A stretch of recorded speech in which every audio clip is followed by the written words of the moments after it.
Hey everyone, and welcome to Pass the Mic on a Pretty Little Podcast. I'm Allie Violet Vixen Commissaro, and I'm here with my bead making babe, Jamie Reed. Hi guys, happy to be here. Joining us tonight is Taylor Roberts, guitarist for Taproot and frontman for Riding with Killers. Whether he's shredding on stage or crafting killer hooks in the studio, Taylor brings serious energy to everything he does. Let's dive into his journey. Hi. Hi, fellow redhead. Yeah, what's up? What's up? Sorry, Hi. I look terrible. I'm on the job site that I'm living in. So when I'm not on the road with Taproot or Riding with Killers, I own and operate a commercial and residential painting business. So yeah, just working. Well, thanks for joining us and taking time out of your busy schedule. Of course. I guess the real question is, do having you me. sleep? No, Do you ever get sleep? never. Actually, I don't. It's I'll sleep when I'm dead. Now, are Right. you an energy drink person? Am I what? An energy drink person? Not really, just because I feel like the crash generally tends to hit me when I try to artificially introduce that. Like I'll maybe have a little bit of espresso or something, but I just try to eat really healthy and put good fuel in my body so I can keep chugging along because like I'm working like 13 to 15-hour days right now to get this house and then a house after this done before I leave for tour because I can't leave my clients hanging, and everyone's got deadlines, including me. Right. That's wild. Oh yeah, well, what's even worse, and this is why I'm kind of under the gun right now, is I came up here on Thursday to start this job and the flooring guy, which he wasn't actually a flooring contractor, it was the I know a guy. Dude was Oh, tweaking out on the job site. I showed up and I basically drove 4 hours north to Traverse City for absolutely nothing. And then I had to come back here, on Monday. And then I've got, like I said, another client right after this. And then I get to go home for like 30 seconds. And then I got to go to Illinois to meet up with Ty Del Rose, formerly of Smile Empty Soul. He's playing drums for us for this month. And we get our first rehearsal and then we play our first show together the next day. So it's wild right now. no rest for the wicked. Never. Never, never, never. So where are you headed? Where are you headed for this tour? So we are going to be going to Iowa City, Iowa. We're going to be hitting Gabe's, which is a legendary venue. Like Nirvana, Smashing Pumpkins used to play there back in the day when they were starting out.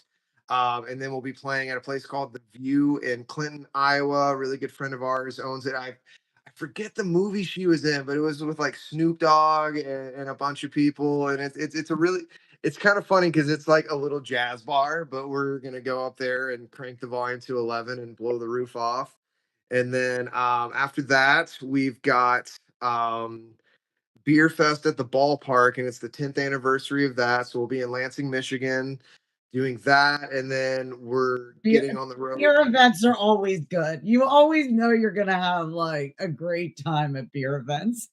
Oh yeah, for sure, for sure. And then we join up with Heartsick and Oceans on Other Planets, and we're heading down to Nashville to play at the Vinyl Lounge, which I played there for John Wysocki's Celebration of Life last summer. And after that, we've got a Shreveport date that we're about to announce, and then we're gonna be co-headlining H-Town Metal Fest with Heartsick down in Houston. I think we might have a Dallas date after that that's still being worked on, and then we've got Rock Lansing to look forward to after that with Saliva and Aaron Jones and Evans Blue and so many other bands, and we're just getting started. So yeah.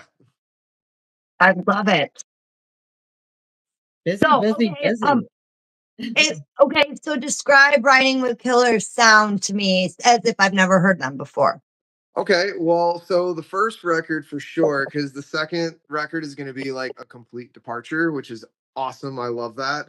I would say the first record's like a blend of all of my favorite bands from the '90s, like Alice in Chains, a little bit of Nine Inch Nails, a little bit of Corn, and I would say if I had to just whittle it down to three bands, kind of in that realm, but like uh there's a song floating, like it kind of fringes on a little bit of alter bridge in certain spots, like not my vocals, I can't sing like Miles Kennedy, like I wish, my god, that would be phenomenal. But the newer record, it's gonna sound like I did a bunch of acid and listened to Tool and In Flames all summer, which I'm really happy about. Because we got to work with Jacob Herman in Gothenburg, Sweden, and we've been recording it all over the country and all over the world. We did the music down in New Orleans. We had Devin Clark from Cane Hill on the drums for this one. James Lasku, of course, came back on bass. And then, I do all the guitars and vocals. But working with Jacob has just been phenomenal. And I've done vocals over in Gothenburg, Sweden with him. I'm going back over there at some point in the summer to finish vocals on the last 5 songs we just tracked. And record solos, and then we got to get Devin to do drums for 5 newer tunes that we just recorded over Mardi Gras in New Orleans. So there's so much going on, so I try not to stick to one certain thing, because I don't want to just continually regurgitate the same thing over and over, because it's like you can only paint with the color red. Let's go with that. You can only paint with the color red so long before it becomes boring, and I wanted to branch out and just keep evolving the sound, but it still somehow sounds like me. So I'm happy with it so far. I love that. So, how long have you guys been a band? So Riding with Killers isn't really a band. It's not. It's me. Okay.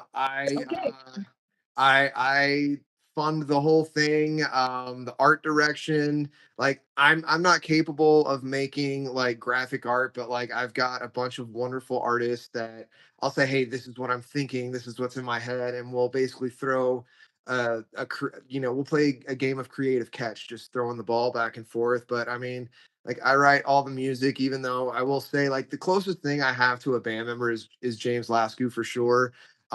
He and I do a lot of writing together. He's my favorite person to write with. He's been the most consistent person I've written with since 2019. So, but at the end of the day, it's me. It's not like four best friends got together when we were kids and we're like, oh my God, we're gonna blah blah blah blah do this. Because I started this band out of the ashes of my former band from the Gulf Coast, because I'm originally from Gulfport, Mississippi, and I moved to Detroit to be next to Dave Coughlin, who I met on tour with Taproot in 2013. And I just started over, and I was like, I'm not dealing with another singer. I'm gonna handle everything. And so yeah, it's the long way of saying we're not necessarily a band, but I started this in 2018, just the initial idea, and then started really recording songs the following year. Like I basically announced the name in June of 2018, but I didn't have a band. I didn't have a logo. I had a logo. That's all I had. But I was like, if I put this out there, I'm gonna have to act. So it was a way of holding myself accountable, because if I announce it, well, I've got to follow through, or I'm gonna look like a huge dork. So yeah, it's been a long, crazy journey, and like great example, we have Ty from Smile Empty Soul playing with us for a lot of dates, but then in May, Dave Coughlin, who's now with Sponge, will play with us at Rock Lansing for a special set. And then Devin Clark is going to come up and jam a couple songs with me in June when we do the Midwest Brutal Fest with Head PE. And I think we just had them on. I love those guys. Like I recently got to start knowing them, through Taproot, and I just really gravitated towards that entire band. Even, like former members, getting to meet those We had guys. John Like, Red on. every single person in that band's awesome. Oh, he so fun. I mean, you can tell, like, when you came on also, I mean, like, you can tell someone that's just around, like, talented people all the time and just, like, is in their kind of zone. Oh, for sure, and every time I see Nate, like we hug for way too long until it becomes uncomfortable for everyone around us, but not for us. We're just like, don't let go. And I was like, I won't if you don't. And then next thing you know, it's like, dude, 5 minutes has gone by, but like I'm happy. I love it. So, um, what's the story behind the name of your project, if you don't want to call it a band? So I basically like after I quit my band from the Gulf Coast, I ended up getting to go. I was kind of figuring out what I wanted to do, and then I got an opportunity to be an extra on the Motley Crue movie The Dirt that they released on Netflix. They shot that in New Orleans, and Really? I'm 45 minutes away from New Orleans. And so I got accepted into that. And during the day of shooting, I ended up meeting this guy named Shane, and we knew a lot of the same musicians in the area. And we just got to talking, and he ends up giving me his number. And then about a week later, he's like, "Hey man, I know you're about to move or whatever. Figured you could use some extra money in your pocket, but do you want to come wrap houseboats with me in Atlanta? I'll pay you 2 grand for the week, blah, blah, blah, blah." And just, it was one of those, it seemed too good to be true. And as we were getting ready for the trip, he kept saying, "Oh, we're gonna fly. Oh, wait, we're gonna take a company vehicle. Wait, we're gonna take my vehicle. Wait, we gotta go get my parents' vehicle in Hattiesburg, Mississippi." And then I was like, Red flag. red Red flag started flag. going off, and I was like, the fuck is happening? And I called a buddy Leading of to the mine. circus. Huh? Leading to the circus. Oh yeah, for sure. Well, I called my buddy Matthew, and I was like, "Yo, dude, is this Shane guy cool? Like, he keeps changing his story, and like, am I gonna end up scattered in like 6 trash bags along the highway to Atlanta?" And like, he starts laughing his ass off. And he's like, "Bro, that's the funniest shit I've ever heard in my life." He's like, "Shane's one of the best dudes you'll ever meet. If this is what he says it's gonna be, this is what it's gonna be." And then turned out to be one of the best weeks of my life. Like I we wrapped 2 houseboats for Margaritaville. They had bought a plot of land up at Lake Lanier, Georgia. So if you Google Margaritaville, Lake Lanier, Georgia houseboats, the yellow and the blue boat that pops up, like Shane and I did that together. Um, and it just turned into a really great week. And on the way home, we were just laughing about my paranoia and me thinking that he was going to murder me. And the name Riding with Killers popped in my head. And I was like, huh, okay, that's kind of cool. And I looked on the internet front to back, and I found there was never another band called Riding with Killers, which is kind of rare when you're looking for a band name. And I was like, okay, well, I can acronym this to RWK. I can have fun with classic cars or muscle cars if I want to with art. I can tap into movie villains. I can, if I wanted to be taboo, I could tag into serial killers if I really wanted to, or maybe one day I could have a graphic novel. Like it made my mind, it made my gears turn. You know what I mean? It was like, okay, I can have fun with this band name, and Mhm. just the rest is history after that. So It's a yeah, I good thought I was gonna band get name. killed. Huh. It's a good band name. Thank you. I There are appreciate it. some there are some bad band names out there. I'm not going to name any right now, but there are some very strange ones, and yours is very good. So I'll Well, give thank you you. that. I I'm glad appreciate I it. asked that But question wait, too. can we wait before we get into anything else? Can we hear where? Can you tell us where you are in dirt?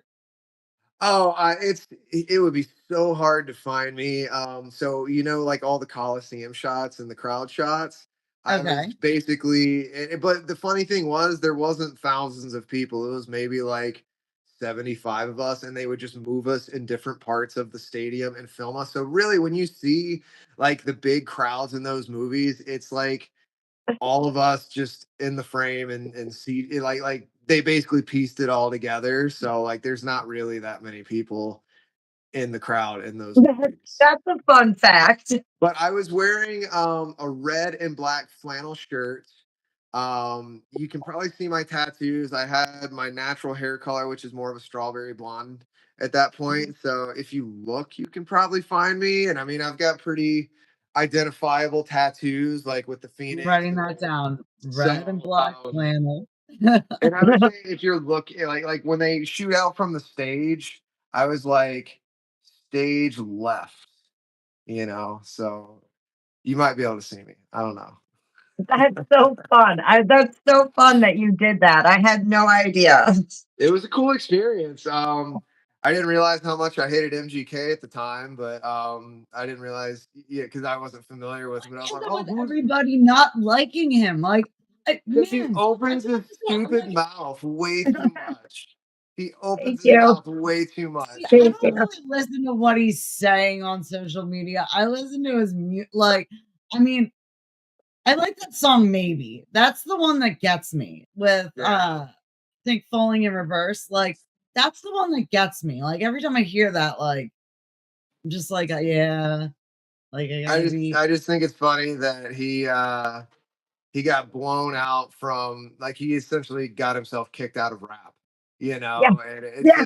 I don't know. It's just it's like, man, if you gotta create controversy to bring awareness to who you are, which I know sometimes that is a decent play, but it's like you're going after people like Eminem and Corey I Taylor, was like just gonna maybe say shut the that. fuck up. Maybe. Yeah. And I saw him live one time and his band was awesome, but like his band was awesome. I've He heard wasn't that he's good not live. good. I was at Bonnaroo.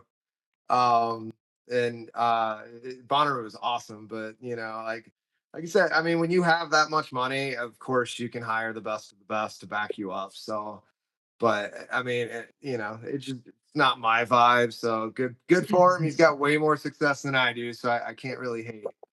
You know what? For me, a lot of it is about like live shows. I mean, like I listen to so much music like on a daily basis. Like if you can't really give me like an amazing live show, like I don't know. Tell you what, for me, same festival, and it was right as the Molly and acid like really started to kick in. But Pucifer went on stage, and oh my god, life changing, Oh life yeah. changing. So Sounds amazing. I'm just thinking about it. You know what I'm saying? You have that little takeoff, liftoff stage, and then right as that happened, it was like they had a timer, countdown, and then like coolest stage setup, and like because it was so wild, I was like, is it the drugs or is it really happening? But like, dude, he had aliens on stage trying to probe him and other band members, and like the craziest. It was such a fun show. That's probably my favorite Maynard band is Pucifer for yeah, sure. they're pretty crazy. I like all of it. Like give me as much Maynard as you can fucking give me. Tool, APC, whatever, but like Yep. something about Pucifer just really, really hits the spot. They're so weird. They're just so weird. I'll tell you what. So one of the songs I want to start covering live, just as a tribute. I really want to do "Potions" by Pucifer. Like there's something very, very special about that song, and I would love to find a way to recreate it live. So Oh yes, absolutely. I'd love to hear that. maybe at Rock Lansing. I don't know. And Jamie will be up in the crowd, like crowd surfing. Sadly, Jamie won't be at Rock Lansing because it's the same weekend as Sonic Temple, and I already had my Sonic Temple ticket. Speaking of, wasn't it Sonic Temple that I called you out on stage? I was like, "Hey, I found Waldo." It It was was you. louder than life. It was That is louder than funny. life last year. It was I was Waldo so crowd happy when surfing. I realized that was you. I was like, "No fucking way!" Like, what are the odds of that? That like the one person that I called out on the microphone, and it just happened to be Jamie. It was like, It's wow, me. That so was cool, great. Yeah. so cool. Okay, so do you have any more questions about riding with killers, Ellie?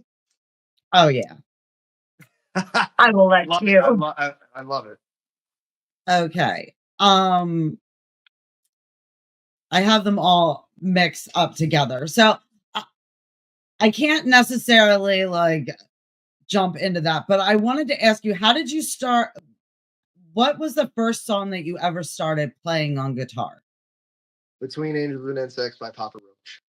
That's the one My that made me favorite. want to play guitar. Like that, when I heard that song, I was like, how do I make that sound with a guitar? Like, how do I do this? And then I was like, Mom, guitar, guitar, because I was playing alto saxophone at the time. And she finally got me a guitar, and I threw the saxophone away and never looked back. So that was the first song I learned how to play. Oh, I love that song. And I wanted to ask you, since you're the front man of Riding with Killers and you're the guitarist of Taproot, how is the dynamic for you? Like when you're jumping from tour to tour, Well, is it like a nice break for you to be the guitarist for a little bit and Well, not and that, be the and honestly, yes, because I never imagined myself as a singer, and with the way that my old band broke up, because like I was in a band called Cathercist, which then became Wildfire, but like I was the main songwriter, and I was young and dumb, and I didn't copyright my shit, and my singer kind of at the time went behind my back and did all this stuff, basically tried to kick me out of the management position because like I talk to radio, I talk to the booking agents, I talk to man like I'm just that guy. That's what I do. And when all that happened, I was like, that's what forced me to quit my own band that I started when I was 14 because like I thought I was going to be Slash for the rest of my life, and maybe I'll jump up on the microphone and like throw a scream or a little harmony or whatever, and I would just run around and be a guitar player. But after that, like I mean, it was very jarring and hurtful. It was like a divorce, and it really fucked me up for many years. But then I was like, I'm not done with music, and I'm not dealing with another lead singer when it comes to music that I write and art that I create. So I'm just gonna fucking do it.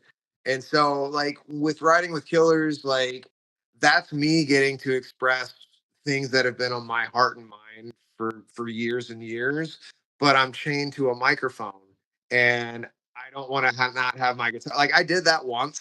I played because every now and again we'll go out as a four piece, and I did one song where I was just the singer and I hated it. Like I felt naked. I felt, vulnerable without my guitar. So I'm a guitar player at heart. So whenever I get to be in Taproot, I get to jump around. I get to get that energy out. I get to kind of be a wild child. And I still get some of that with Writing with Killers, but not near what I do with Taproot. And it is a breath of fresh air when I get to just worry about, like I said, playing guitar and here's a harmony vocal that I sing with Steve, or I'll scream, or every now and again, like I'm calling, like because at the very end of that song, it's a very winded part. Like it's hard for one person to continually sing that just because of all the breath. So when Steve needs a break, I'll hang over like you falling, like, and I'll Hmm. take over that little bar, and it's fun when I get to just do little phrases here and there. But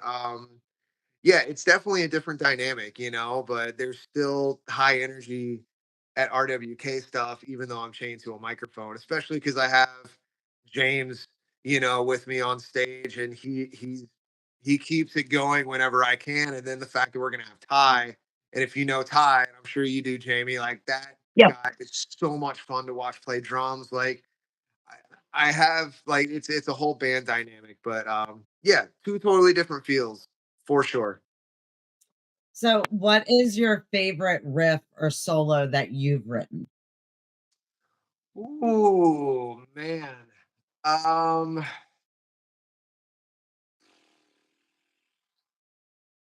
honestly, there's quite a few. Like in terms of solos, I would say it's with my old band, Cathercist,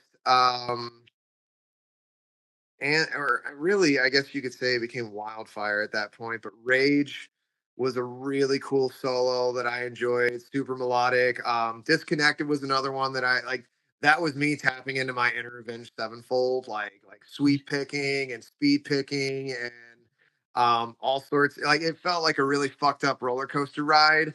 But as far as like riffs and stuff, a lot of this new stuff that I'm writing with Jacob, like I don't know. I'm a very big fan of where it's headed. So I don't really know because there's too many fun things everywhere. Now, is there anything that you can let fans anticipate with your new music that you're working on? There's definitely a couple of videos on my Instagram that'll give you a really good idea, like even Always vocally, have like color below. I like I said, I'm definitely going back to my metal roots. Like I feel like the opening track on the new record, it sounds like it could have been a bonus track on the self-titled Slipknot record. Like we wrote an old school Slipknot tune. Like there's no singing, it's all screaming, it's super pissed off. There's like extra added drums and like it really sounds like it could have been an early Slipknot tune. So and then it goes to where it'll sound like a Tool, like we've got Tool sounding stuff, like it's, and then there's another song that sounds like In Flames, but then Oh, there's you're a right completely up my acoustic alley. tune. I know, you're just naming all the goodies. It feels like I'm getting back to myself more because like my roots are more so like metal and new metal. And like I said, I went from more straightforward rock to a degree with Full Circle, but I really like that there's more double bass, more screaming, heavier riffs, faster tunes, faster, more complex drums, thunderous killer bass. And I'll say there's two songs that are, or really three songs. I mean, I could keep going, but if I had to whittle it down to three that I'm most excited about, Nerve is definitely the one of the lead songs I would say that I would maybe try to go for a single, but it's So is that super the one that heavy. you would tell people if when they're listening to the new album, like that's the one that you're kind of gonna push them to I would listen to say first? Nerve, House on Fire, which is an all acoustic track. It's really sad, but it's about me leaving my old band, and I started writing that riff before I left my band. I think in my heart I knew what was coming, and that riff came out of me in 2018, and I finally made it into a song like a year and a half ago, 2 years ago with Jacob.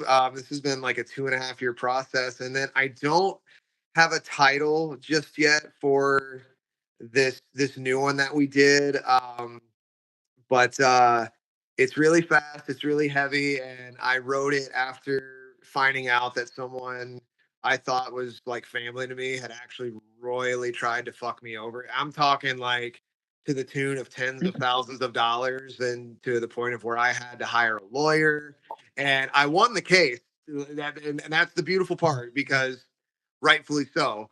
But I'll never forget it, and this is what inspired it, because I was in the middle of tracking these new 5 songs with Jacob, and I had to go to this phone hearing, and right as I sat down, my lawyer handed me a piece of paper. She was like, "You need to read this," and like my eyes got wide because I realized that it wasn't, because I didn't know what was actually happening until I sat down, and I realized that it was someone close to me that had started all of this stuff. Um, that and then when we went on the phone hearing, I found out that these two individuals were on the other line, and like after I left, like it was just like it all came crashing down at one point, and like ugly cried on the drive on the way back to Jacob, but like I had never been more pissed off in my entire life, and I wrote one of the angriest fucking songs I think I've ever written, but it's one of my favorite songs I think I've ever written. So those are going to be the three that I'm going to be pushing to the forefront with this new record for sure. And do you have a release date or anything like that? No, so what we're doing, I've got a really wonderful team in Sweden, and we are really hoping to try to shop this record to a label. We have one in mind that and I don't want to put anything out there because I don't want to jinx myself, and it's not real until it's Understandable. real. But You could always throw it out there and we could send them a clip and like but yeah, for sure, nuclear blast. Yeah. But like oh, yeah. oh, speaking of okay. So one of the guest vocalists that's on the record, he's currently signed to that label, and I've been talking with him a lot. He said he would love to shop us, and what's really cool about that same song, that's another song that I'm going to be pushing. I'm either going to call it Ritalin or RX. And it's about me being on a heavy dosage of Ritalin from age like 7 to 15. I have a severely diagnosed ADHD, and I feel like being on that sort of a dose of medication from a young age kind of fucked with my brain chemistry and, made me a little weird, which I love now that I'm I kind older. of But love RX. I think RX is kind of, Yeah. the right sound, the right title. But I got two singers that were in a band together 20 years ago, and I'm talking they won gold records, and they're a Swedish band. So if you want to try to look up who I'm talking about, you can maybe find them. But it's the first time that those two have been on a song together in maybe 15 years or so. What's So, her name? huh? What's her name? Oh, Jake and Andy. That's all I'll tell you. Jake and Andy, they're on a song with me. Swedish metal band. They have three singers: a female singer, a screamer, and a male clean singer. So there's another couple of hints. Oh, That okay. sounds Band name fun. starts with an A. Okay. Do you want me just to tell you? Yeah. It's, do you remember the band Amarante? My God, yes. Yeah, Jakey and Oh, Andy are on a song together with me, and I'm very excited about it, man. And I got to do screaming lessons with Andy when I was in Sweden, and I did man, singing you lessons are with just Jake. living your best life. Like you're just hanging out with everybody. It's been very cool, and the studio that we recorded in Gothenburg, it's Jacob's studio. It's Top Four Studios. It's in the back of the Astoria Theater, which is I think like a 300-year-old theater in Gothenburg. Still has like Oh, the it's got original to be badass. Like, chandelier. And I actually did a recording in the studio, like it was completely empty, and it was so gorgeous and haunting at the same time. But I played to like an empty 3,000 cap theater.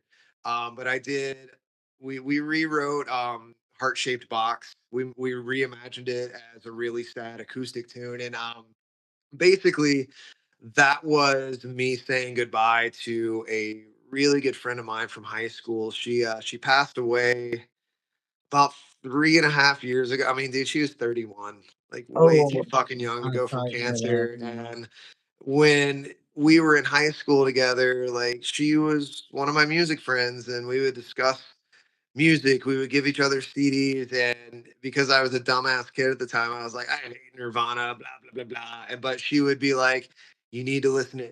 You need to listen. Here's In Utero, like Heart Shaped Box." Blah, blah. Like she kept pushing it, and we always had the best discussions, And when I found out she had cancer, I tried to send her a message, but like she literally died like 30 minutes after I found out. So like I didn't get to say goodbye, and that was my way to say goodbye and honor her memory and do something that I know that she would have absolutely loved if she, was still around. So I You had a gotta lot keep of that safe. really beautiful life experiences over in Gothenburg, and I can't wait to go back. I miss my family over there, and they're just the best people. I fucking love that country. I love the people. I love the attitude, and I've never felt safer because I'm like super short and everyone's like super tall. So like I got a bunch of Vikings around me and Scandinavians, and I know that I will be safe always. I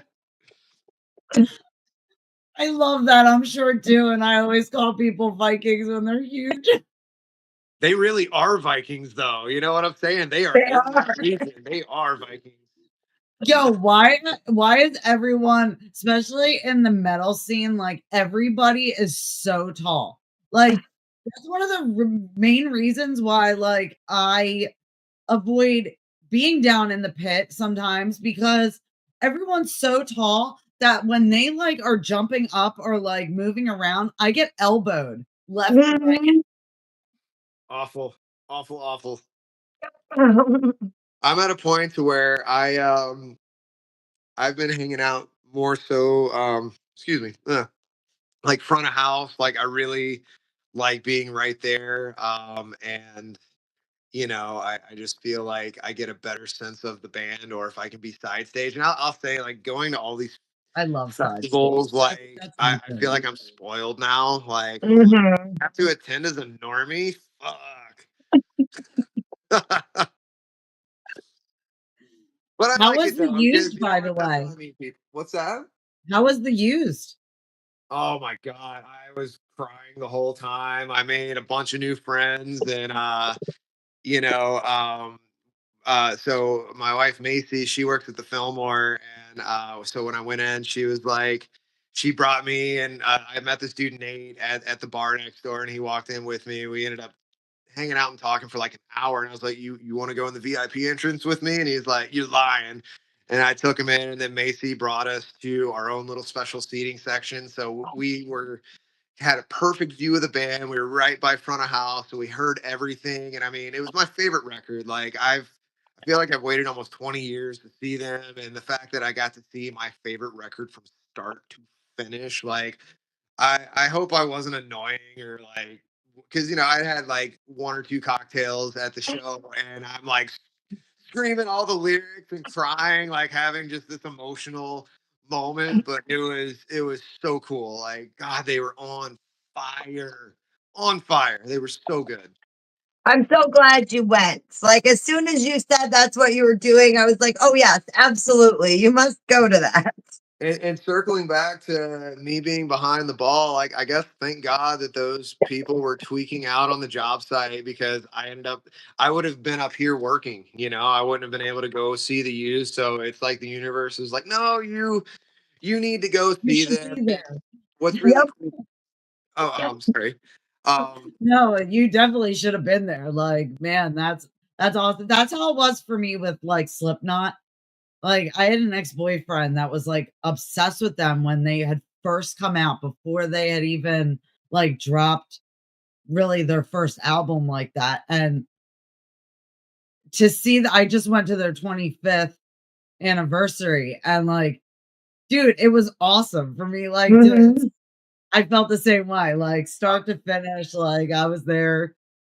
It was perfect. And what's cool is I've been talking with Cody from the Funeral Portrait randomly, and that was the first time I got to see him. So like, I sent him a picture and tagged him, and he ran back to where I was, shook my hand, and like we get to play with them at Upheaval Fest, I think it I is. So love the Funeral Portrait. They it, are so amazing. they're so good. Like that was my Yes. first time seeing them, and Oh, it's yeah. like, man, I got to start a friendship now with a new band, and I feel like Cody and I are gonna end up getting to become really good friends. So like I was meant to be at that show.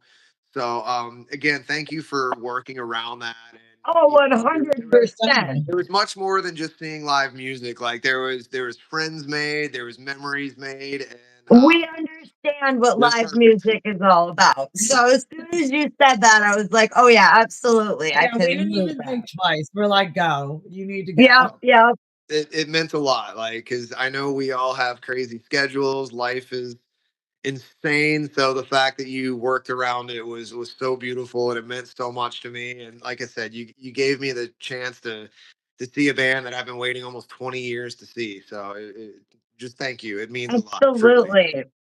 Absolutely. And I know you don't have a lot of time to work with, so we can chat about Taproot for a little bit before we Sure. go. Because I'm sorry, but I have been a Taproot fan since day one when Gift was dropped back in 2000. Like, I loved Taproot for decades now. So I'm excited to chat with you about one of my all-time favorite bands. So They're one of my all-time favorite bands too.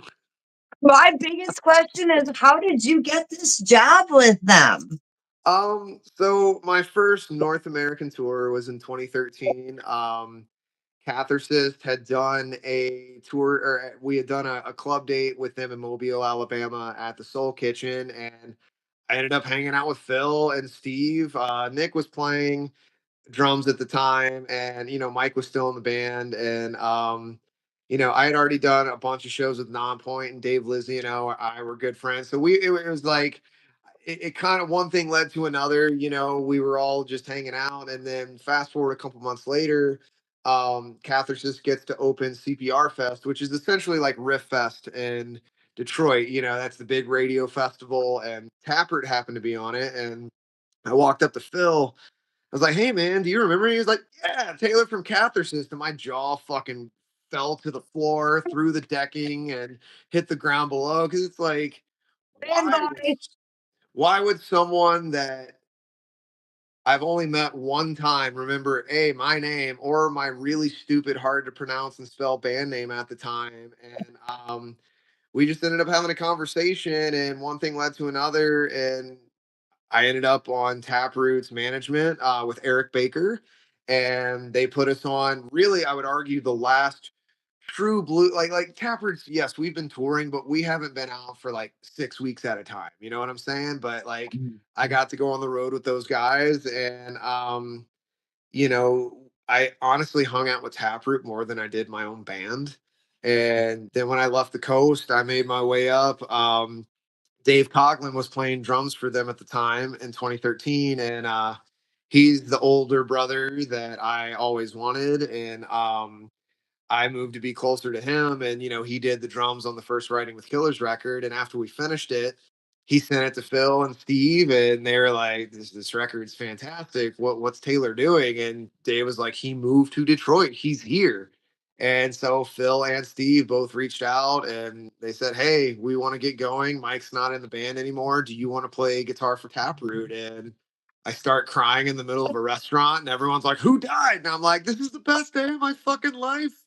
And like, because that was the thing, like after that tour, like Phil and I stayed in touch. Dave and I we still play Call of Duty almost every single day together. And I just stayed in touch with those dudes. And Phil and I would chat about life and health and food and music. And um we just had a really pure good relationship. And I didn't expect to get a phone call, but funny enough, I was actually supposed to be in Taproot in like 2014, 2015, or whenever after Mike left. Like, I was supposed to be in that band. Like, Phil had talked about it with me like 10 years ago, but because I lived in Mississippi, the logistics of that were kind of a fucking nightmare. And Dave Lizio happened to be up this way. And it made more sense at the time. But it came back around full circle. That I would eventually just get to be in that band. So we just got a good thing going. Like, those guys are the best humans, and they're some of my favorite people in the world. Like, I can't wait to get back in to the mix in July, and get back going for the later half of the year. So I have a question. How do you feel the chemistry with the members has changed since you joined? I think I kind of kicked their ass a little bit because I'm kind of a wild child. Like, and like, I noticed that Phil goes harder. Like, Steve's always been a fucking nut, but like, Um, like, I see Jared just losing his shit, and I feel like we all kind of amp each other up, and like, it's just it's exciting. It's not just going through the motions, because like for me, like, yes, I have been doing this for a long time, but I'm getting to play the main stages now after 10 years, and I'm getting to play later in the day. And of course, that's exciting to me. It'll never stop being exciting. And I feel at first they were a little bit jaded, but like, they saw how pumped up and how into this I was. And I think by default that kind of carried over. And then we create this synergy together. And then, like, weirdly enough, and I'm not taking anything away from Mike DeWolf, like, I never had a problem with the guy. He was always nice to me. We always had great conversations, but they make me feel like I was the guy from the beginning, and that's the chemistry we have. It feels like I've been doing this with them for 20 years, even though I'm on my third year with them. So That's it's amazing. it's been cool. Like, it just works, it really does. yeah, what is your favorite Taproot song to play? There's a couple. I'd say one, like, Calling was definitely like that's one of those ones that the first time I played it with them, like, I almost cried. Like, I got I cry. goosebumps. Because, you know, like I got in so much trouble back in the day using my mom's credit card to download that song on all the different platforms, you know, and she'd be like, God damn it, Taylor. And I'm like, what? Like, stop deleting it and I'll stop buying it, you know? And that was just always one of my favorite songs. But and you know, I'm obviously playing Poem is just it's electric when people freak out. But Smile would be another one because like at the end of that song, like I just tap into this rage and anger, and then I just lose my shit and go nuts and hit the guitar. I hit myself, I flail about, and it's just where I get to take all those negative aspects of my life and turn them positive, you know, and that part of the song really helps me. I love it. I love all those songs. Absolutely. And I've seen you guys perform all of those songs. So I can say, yes, your energy is fantastic. Thank you. I'm a very angry little boy. You're fun to watch, though. Now, do you Here's my feel job site. with Yay. now, do you feel with creating music, it's easier or more challenging after being in the scene for as many years as you have? Um, I think it's I don't necessarily think it's easier, but it's just fun at this point because I get to work with so many different people that Mhm. make me think differently. And so that kind of keeps me from repeating the same ideas. And it's still interesting. So it's still fun. Like I kind of like getting stumped on parts because, you know, now I got to figure out this equation. But I mean, I feel like because I've been doing this so long, like I can write a riff super easy. I've got, you know, kind of a framework in mind, but you know, it's a bit of both. Like, yes, it's easy, but at the same time, no, it's not. So it depends. Good answer. So what does Taproot have going on this summer? So we've only got 3 fest dates right now. We're doing Upheaval Festival, we're doing Incarceration, and we're doing Wisconsin Rock Fest. Um, you know, like Steve just had that car wreck, and that was one of the scariest calls of my fucking entire existence. I thought he was gonna die for a solid 12 hours. So he's kind of recovering from that, and you know, We're so there's glad he's okay, by the way. Yeah. Absolutely. you know, like for a moment, like I was like, oh my God, one of my heroes who now is one of my best friends and bandmates, I might never see him again. And now like that scare is over, thank God. But you know, he's got to recover, he's got to heal. Everyone's kind of getting everything situated so we can start gearing up for the later half. But there's only 3 shows, but we're definitely not done. We got to get over this hump and get some things done. And now that I just bought a brand new van, you know, hopefully that'll make the guys more prone to wanting to get out on the road a little bit more so we don't have to keep spending ungodly amounts of money on renting shit. Well, I will see you at Incarceration, and I Oh, will yeah. dress as Waldo that day. So Let's you go. can look for me crowd surfing during your set. I'm so excited to play with Kitty again. Oh, I love them so much, and I've randomly become really good friends with Mercedes and her husband Steven. Um, just the sweetest people in the entire world. So I'm Oh, I so love excited to see them Kitty. again. Me too. Me too. Yep. So, what would you say has been your most memorable show of all time? Sick New World.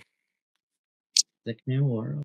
Yeah, I mean, that was Nice. the first time I got to play a show with Slipknot, A Perfect Circle, Danny Elfman, Kitty, basically all the bands that I grew up with. It's System of a Down. I got to play a show in the desert with System of a Down. Like, we blew up the sunshine in the desert and had a It real good doesn't get time. better than that. Yeah, You pretty know, and then, awesome. I mean, that was the first time I played in front of 30,000. Like, I've played in front of, you know, 10,000 people, but like, there's a stark difference between 10,000 and 30,000. And it was just so cool.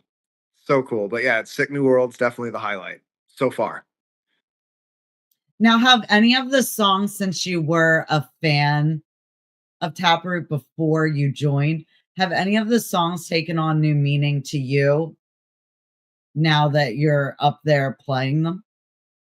I mean, for sure, because now I'm getting to perform art that helps people feel and helps people release. And now I get to have that connection. And it's like, wow, I'm now part of a machine that gets to help you let it all out. So I mean, it and I had already experienced, the full spectrum of emotion at Taproots because I mean, they were one of the main bands that made me care about my guitar. It was Papa Roach, Taproot, Linkin Park, Slipknot, Mudvayne, Korn, System of a Down, like, and All then to that get new to metal. join one of those bands as their guitar player, like, yeah, I mean, it's skyrocketed because now I get to connect with people through music, and I get to help them through whatever it is they're going through. Like seeing people crying the lyrics, and you're making eye contact, and you're sharing energy at that point. Like it's much more emotional. It's much deeper. It's much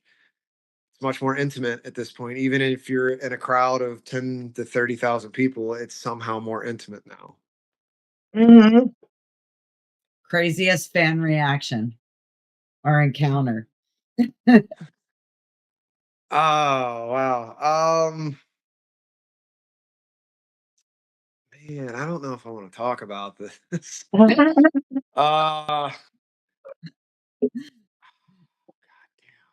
I feel like someone um, gave you a doll of yourself or something. actually, okay, you know what? No, I found another one that we're going to talk about because this one still skis me out. But I, we played a festival, and like I was talking to a mom and a daughter, and again, like Macy's sitting right beside me. Like I'm not, I don't do the go on the road and hit on everybody and try to sleep around. I found the one. I'm happy.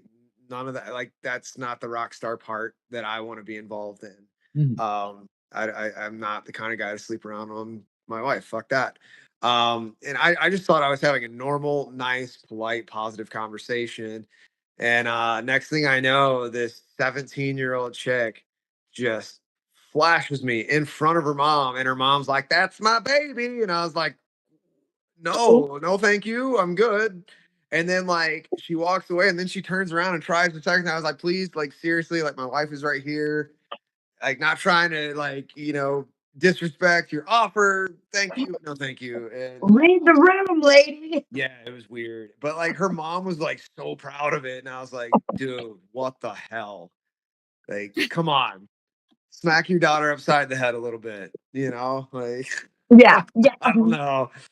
I don't know. That one was always a little weird to me, but That is really weird. So I gotta ask for all the musician viewers that we have, what gear are you using? And has your gear and style of playing changed over the years? And what has it become?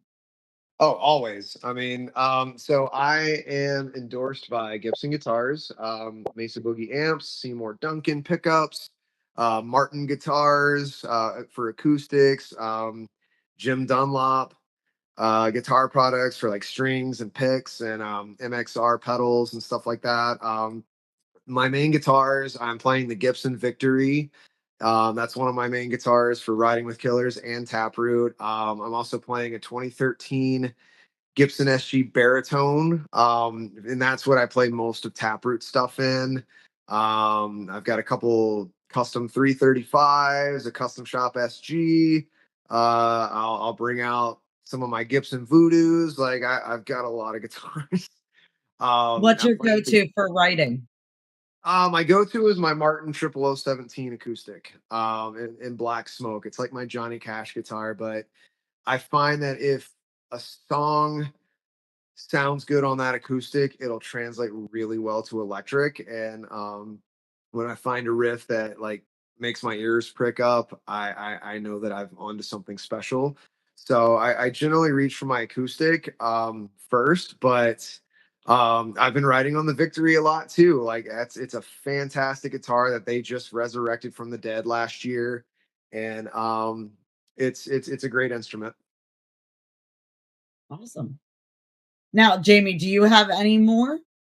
No, we've asked everything. Yeah, that's all I I've did got. want to ask you before we hop off. We know Napalm, Napalm Blast, that you want to be with them, but are there any other shows or venues or cities that you'd like to go with either band? I want to go back to New York City and play for sure. I want to get back out to San Diego. I want to get to Denver, Seattle. I want to get overseas. Like I really want to hit the European circuit, the Japanese market. I haven't As gotten long to do as the you come world tour back. thing. Oh, As for long sure, as you come maybe, back, because we get maybe really we'll nervous. Like we know Germany and like there's countries that really like cater. Like I get so nervous when artists I love from over here, like they venture because I'm like, oh, please come back. Yeah, don't move there. Come back here. I'll maintain dual citizenship. Awesome. Well, thank you for coming on and taking time out of Sure. your super busy schedule to talk to us. It's been so much fun. Oh, I had And a all the blast, guys. info is at the bottom going across. Make sure that you check out all of Taylor's pages and Taproot and Riding with Killers and stay updated. Make sure you get out to the shows. Incarceration, come on. Allie and Now, Jamie, do you thank know you when so you're much for having playing? me. Oh, what's that? Do you know when you're playing? I don't. I usually find out about a couple weeks beforehand or whenever they release the schedule. So, and I feel like they kind of keep me in the dark anyway because I'll probably ruin it. So I I will find make out sure last I'm minute at your too. set. As soon as I know, I will post. Yep, Okay, and I so will you make got to sure make sure I'm to there. follow them. And we'd love to have you back after you get done with your new music and everything to I would talk love about that. it and hear about your shows and everything else. That would be awesome. Let's make it happen. We need part Yes, 2. Let's go. thank you, Thank you so Taylor. much. Thank you guys so much. Have a great night. Take You care. too. Thanks. Bye. Oh, That was fun. he is so fun. He's very nice. Yeah, I met him randomly. Well, I met him at a Taproot show. I made bracelets for them and I gave him one. But then I met him randomly at an alien ant farm show. I just happened to recognize him because of his red hair. And I went up and talked to him, and we've just become friends since then. He's a really nice guy. Yeah, it's very rare that my hair is like not the brightest in the The group. dollar color. And I was knocked out by both of you tonight. Yes, we were both bright red. You outshined me. Yeah, sorry. Oh my gosh. So many fun things going on. And I can't even wait. Oh, yes. Incarceration. I'm so excited for it. So it's going to be a great time. And everyone, please make sure that you go on, follow all of Taylor's pages, Taproot, Riding with Killers. Make sure that you subscribe to A Pretty Little Podcast. And we will see you next week. Bye.